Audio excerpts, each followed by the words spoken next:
Thank you, Justin. All right, we all know we have some very, very talented people here in Central Kentucky. We have one in the building today, two. We don't want to discredit it, but our artist Dan Neal Barnes completed a new commissioned art installation called Farm Raised for Field and Main Bank. Of course, Dan is a nationally known glass artist from right here in Lexington. His work is currently being displayed at Arts Place, and he has featured pieces at Ed Hoy in Chicago, the campus of the University of Wisconsin in Madison, and many, many other places. Joining him today, we have Scott Davis from Field and Main Bank. Thank you both so much for being here. Our pleasure. Thanks for having us. No, we love it. We love supporting our artists, and you're all over the place. And we can't miss the elephant in the room. You're holding a very beautiful piece. That's gorgeous. What exactly is this? Well, this is a fused glass piece, and the concept was for the bank called Field and Main to bring the farm community to the bank. So I took farm implement parts. Meaning? Meaning plow blades, which is what this is, out of glass. So plow blades, tractor seats, discs, but they're arranged in an unconventional format. So when you first look at the sculpture, you don't recognize them as farm implement parts. Not at all. So that's the sculpture right there hanging Correct. From the bank. Mm-hmm. So you can see, if you look real close, you can see these suspended at an angle there in the space. That's fantastically gorgeous. Everything's so intricate. Now, Scott, what made you want a sculpture like this in your bank? Well, we wanted something that would be a signature piece. Our bank is very committed to the communities we serve and certainly the arts. And that's one of the ways we could see a connection. Now, we had another connection because Dan Barnes is from Henderson County, where our bank is headquartered. And so we had that legacy connection and just felt like we could get someone with his talent and his notoriety to do something. But I can tell you, what he came up with just blew us away. We had no idea that it would be as intricate and as comprehensive and as beautiful as it is. And the way it looks in the light is just remarkable. It's one of the finest pieces of glass that I've ever seen, and certainly it's exciting for us to be able to make that connection with Dan. Well, that connection, and you were speaking about having the farm parts and being farm and Maine, everything just kind of fused together perfectly. It did. It was like it was instantaneous. When he told me what he was looking for, the concept came immediately. It's beautiful, and you can't see this close up, but I mean, each piece has a different shining aspect to it, and I can only imagine what it looks like in the actual sunlight compared to our lights. Well, Dan, doing this kind of form of art, what got you into that? Well, just took a stained glass class locally. 2 years later, the lady that taught me worked for me, and I've not looked back. You went to University of Kentucky, didn't Yes, you, and graduated with a degree from there? Right. Mm-hmm. So you really are local. But your pieces are all over.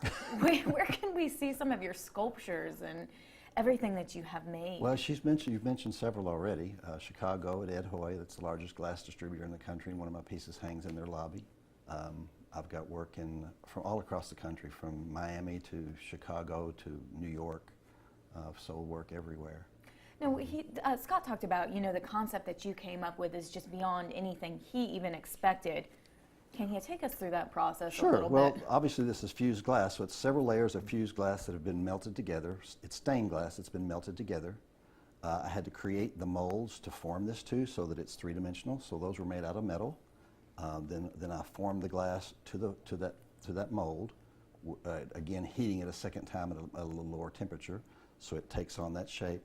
That gave me the three-dimensional quality. But the most intriguing part of this project was the structure that houses it.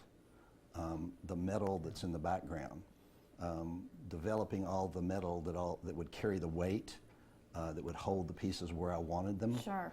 Was the real complicated part. So that leads me to is that where it comes in your mind? You look at the actual structure and then it just kind of comes to you? Well, it's a thought process over many months. Okay. This has been going on for over a year. Okay, so it's not immediate. Right. And so I'm developing it and I'm dreaming about it. I'm thinking about it driving down the road. And all the pieces just slowly fall into place. Well, so he's not only an artist, he's an engineer as well, because it really is an engineering feat to see how that is suspended from the ceiling. All of it it. looks so effortless, but yet there's so much detail that he puts into it, from how he mounts the bolts and the bushings he creates to so that no metal touches that, and it just really is fascinating, the creative is. process that goes Yeah, into all that. what he's referring to there is you can see there's 3 holes in Right. this piece that were drilled into the glass, and when the bolt goes through there, I put polypropylene between the bolt and the glass. That's amazing. And Now, rubber Dan, on the top and the bottom, so it's way more way more engineering than I can ever comprehend. But we can see your work here in Lexington this weekend, right? Yes, Tell us I'm about actually that. at Arts Place Gallery. There's a retrospective from the beginning of my work to now. And what about the craft fair coming up? Also, I've got the Kentucky Craft Market this weekend. All the artists from Kentucky Craft will be out at the Horse Park at Alltech Arena. A new adventure that's just come up is that the Woodland Church Art Fair that they have every year that coincides with the Woodland Art Fair across the street. Rita Day, Steve Johnson, and myself are taking that over, and we're revamping it. We've renamed it, called Kentucky Art Market. Oh, so a little something to look forward to. It's going to be all predominantly Kentucky artists. It's going to be juried. We're excited about making it a new venue for artists. And the latest news is that Field and Main Bank has agreed to be our sponsor. Oh, how fantastic. Yeah, well- It's such a great event. Yeah, and it just was a natural, and of course when Dan asked, one of those people that just can't say no to, so we're delighted to be able to participate. Well, I'm sure that the collaboration is going to be amazing, and we can't wait for that. But in the meantime, do you know the hours of the art fair this weekend? I don't know. It's all day Saturday and all day Sunday. Okay, I'm sure it's They up can go on to the their website and website find there. out. And you have a website as well where we can see some of your work. Correct. Go to DanielBarnesGlassArt.com. Arts Place Gallery this weekend, though.